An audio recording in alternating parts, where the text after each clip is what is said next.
안녕하세요. 오늘은 7월달 장마 기간 동안에 씨앗을 파종할 수 있는 텃밭작물 12가지를 소개할까 합니다. 첫 번째로 공심채인데요.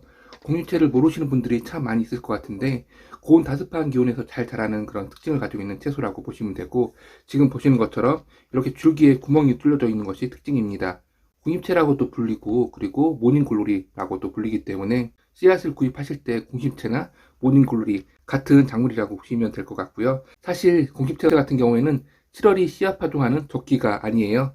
지금 적기표를 보시게 되면 보통 4월 말에서 5월 초에 이렇게 씨앗 파종을 하는데, 이렇게 7월 달에도 씨앗 파종이 가능하다고 말씀드리는 이유라고 한다면, 워낙 재배 과정에서 미나리만큼이나 물을 좋아하는 작물이다 보니까 이렇게 장마 기간 동안에 씨앗을 파종하고 초기 생육 과정에서 물을 충분히 준다고 한다면 8월 달부터는 수확이 가능하다는 그런 장점을 가지고 있어요.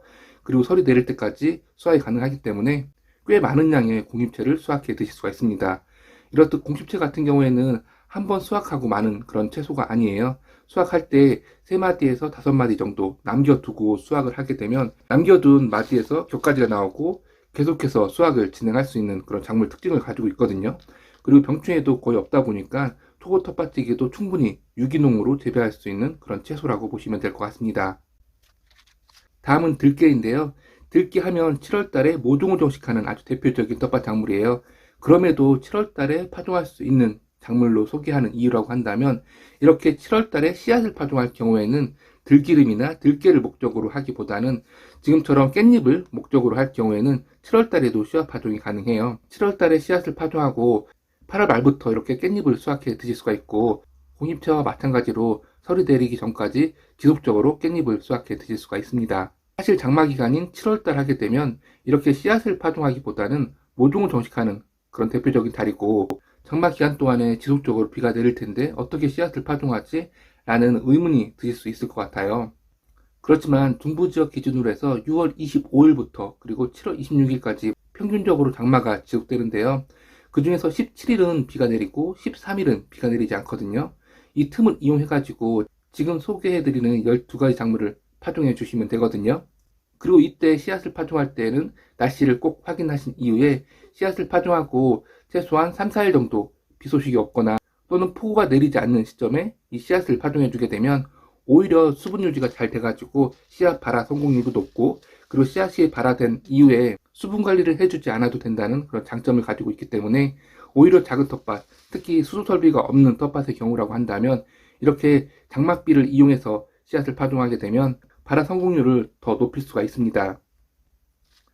다음으로 소개할 작물은 당근인데요. 당근이야말로 7월달에 씨앗 파종하는 대표적인 작물일 것 같아요. 씨앗을 구입하실 때에는 이렇게 봄, 가을 모두 파종 가능한 씨앗 품종을 구입하시는 것이 바람직하고요. 웬만하면 조생종, 재배기간이 짧은 것을 선택해 주시는 것이 바람직합니다. 당근 같은 경우에는 봄 재배와 가을 재배가 가능한데요. 이렇게 7월 말 정도에 씨앗 파종을 할 경우라고 한다면 가을 재배가 되고요. 그리고 봄 재배의 경우에는 조금 이른 봄에 심어주거든요. 중부 지역 기준으로 해서 3월 말부터도 이 당근 씨앗을 파종할 수가 있습니다. 당근 같은 경우에는 광발화 씨앗이기 때문에 씨앗을 파종하고 복토를 너무 깊게 해주시면 안 되고요. 최대한 얇게 흙을 덮어 주셔야 됩니다. 그리고 당근 같은 경우에는 장마 기간이 아닌 장마가 어느 정도 끝나갈 때, 비가 소강 상태일 때 씨앗 파종해 주시면 참 좋고요. 장마비에 의해서 텃밭이 충분히 젖어 있을 것이기 때문에 2, 3주 안에 싹이 모두 나올 거예요. 싹이 나온 이후에는 병충해가 거의 없는 그런 텃밭 작물이기 때문에 그대로 방임으로 키워도 한 가족 먹을 만큼의 충분한 양의 당근을 수확해 드실 수가 있습니다. 다음은 상추인데요. 상추 또한 광발화 씨앗이기 때문에 씨앗을 파종하기 전에 우선 비 소식이 있는지 확인하는 것이 바람직하고요. 폭우가 아니라고 한다면 4월이나 5월달 이렇게 약간은 봄 가뭄이 있는 달에 파종한 것보다 더 빨리 싹이 올라오는 것을 관찰할 수가 있습니다. 그리고 이렇게 7월달에 상추 씨앗을 파종할 경우에는 내서성이 강한 그런 씨앗 품종을 선택해 주시는 것이 바람직해요. 보통 인터넷상에서 씨앗을 구입한다고 한다면 여름 재배용 상추 이런 식으로 해서 검색을 하게 되면 여름 재배가 가능한 상추 씨앗을 검색해 줄 거거든요.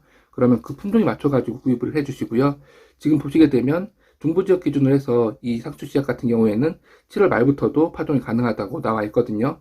이 품종 같은 경우에는 어느 정도의 내서성을 가지고 있기 때문에 7월 중 언제 심어도 크게 문제되진 않아요. 그렇지만 너무 빨리 파종했을 경우에는 8, 9월 달에 추대가 올라올 수 있기 때문에 대체로 7월 말 정도에 씨앗 파종을 진행해 주시는 것이 더 바람직합니다. 다음은 당근과 함께 7월을 대표하는 텃밭작물 얼갈이 배추인데요. 얼갈이 배추 또한 연중 재배가 가능하고 7월 달에도 씨앗 파종이 가능합니다. 그리고 지금 보시면 서울 얼갈이라고 되어 있고 또 다른 품종으로 신천 얼갈이 배추가 있는데요. 대부분의 품종이 7월 달에도 파종 가능하다고 조기표에 나와 있기 때문에 장마 기간 동안에 비가 어느 정도 내리지 않는 그 틈을 이용해 가지고 씨앗 파종을 하게 되면 작은 텃밭의 경우라고 한다면 오히려 수분 관리 이점이 있어서 더 빨리 싹이 올라오는 것을 관찰할 수가 있습니다. 그리고 얼갈이 배추와 함께 심어주면 참 좋은 작물이 있죠. 늘 함께 소개해드리는 열무인데요. 열무 또한 추운 겨울을 제외하고는 언제든 씨앗 파종이 가능하고요. 그리고 계절별로 언제 파종했느냐에 따라서 식감이 전혀 달라지기 때문에 계절별로 씨앗을 파종해서 그 식감을 맛보게 되면 텃밭 가꾸기의 의미가 더 높아진다고 볼 수가 있습니다. 다음은 시금치인데요. 시금치 하면 이렇게 더운 날에 파종하는 작물이 아니에요. 오히려 추운 날에 파종하면 더 좋은 그런 텃밭 작물이지만 요즘 같은 경우에는 사계절용 시금치가 나오기 때문에 연중 재배 가능한 품종이 따로 있거든요. 그렇기 때문에 7월 달에 씨앗을 파종할 경우에는 사계절용 연중 재배 가능한 시금치 씨앗을 구입해 가지고 파종해 주시면 됩니다. 그리고 이렇게 더운 시기에 씨앗을 파종했을 경우에는 재배 기간이 가을에 재배하는 것보다 한 2주 정도 더 단축되거든요. 그렇기 때문에 7월 달에 씨앗을 파종했다고 한다면 8월 달에 모두 수확을 마무리해 주셔야 됩니다. 그렇지 않고 수확을 미룬다고 한다면 추대가 올라와서 시금치를 먹을 수 없게 되니까요. 이렇게 더운 날씨에 시금치를 재배할 경우에는 추대가 올라오기 전에 전량 수확을 마무리해 주셔야 됩니다. 다음은 콩과 작물 몇 가지를 소개해 드릴 거예요. 팥은 많은 콩과 작물 중에서 가장 늦게 파종하는 그런 팥과 작물이고요. 중부지역 기준으로 해서 7월 초까지도 파종이 가능한 그런 콩과 작물입니다. 그렇지만 팥 같은 경우에는 작은 텃밭에서는 조금 인기 없는 그런 콩과 작물이더라고요. 그렇지만 저 같은 경우에는 팥죽을 좋아하고 그리고 피부 미용에 이 팥만한 것이 없기 때문에 피부 미용에 관심이 있으신 분들과 그리고 팥죽을 좋아하시는 분들이라고 한다면 직접 팥을 유기농으로 재배해서 드시게 되면 그 효과를 더 톡톡히 보실 수가 있습니다. 다음은 메주콩인데요. 메주콩 하면 중부지역 기준으로 해서 6월 중순 정도에 파종을 진행해 줘야 되는데요. 이렇게 7월 달에 심을 수 있는 작물을 소개하는 이유라고 한다면 작은 텃밭의 경우에는 판매 목적으로 해서 이 메주콩을 키우는 것이 아니기 때문에 이렇게 조금은 늦게라도 메주콩을 심어 재배하게 되면 한 가족 먹을 만큼의 이 메주콩을 가을에 수확해 드실 수가 있거든요. 그렇지만 재배 기간을 많이 확보할 수가 없기 때문에 정말 초입 7월 초에는 꼭 씨앗 파종을 진행해 주셔야 되고요. 그 이후에 파종한다고 한다면 수확량을 확보할 수가 없기 때문에 꼭 7월 초에 씨앗 파종을 마무리해 주셔야 됩니다. 진우니 콩 또한 6월 달에 심는 대표적인 콩과 작물이지만 7월 달에도 파종이 가능해요. 전에 설명드렸던 메주콩과 마찬가지로 수확량을 조금은 장담할 수 없지만 작은 텃밭의 경우라고 한다면 한 가족 먹을 만큼의 진우니 콩, 약콩을 수확할 수가 있으니까요. 그해 마지막으로 심을 수 있는 기회니까 혹시라도 이 진우니 콩을 심고 싶었는데 심지 못했다고 한다면 7월 초까지 심을 수 있으니까 이때까지 심어주시면 됩니다. 다음은 녹두인데요. 녹두 또한 7월에 파종하는 대표적인 그런 텃밭 작물이 아니에요. 그럼에도 불구하고 설명드리는 이유라고 한다면 그 적기를 놓쳤다고 해서 아예 심지 않는 그런 경우를 종종 보거든요.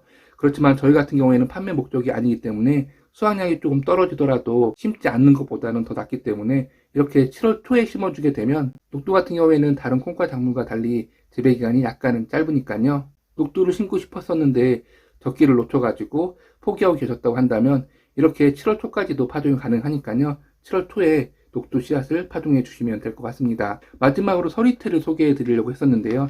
서리태 씨앗이 없어서 그냥 구도로 설명을 드리면요. 서리태 같은 경우에도 6월에 파종하는 대표적인 콩과 작물이지만 7월 초까지 씨앗 파종이 가능해요.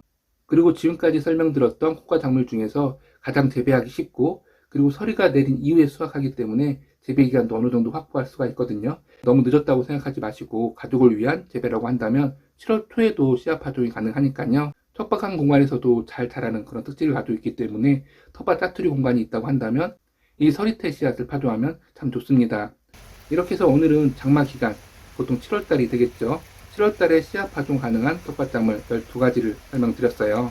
장마 기간 하게 되면 비가 계속해서 내릴 것을 감안해서 아예 도전조차 하지 않는 경우가 많이 있는데요.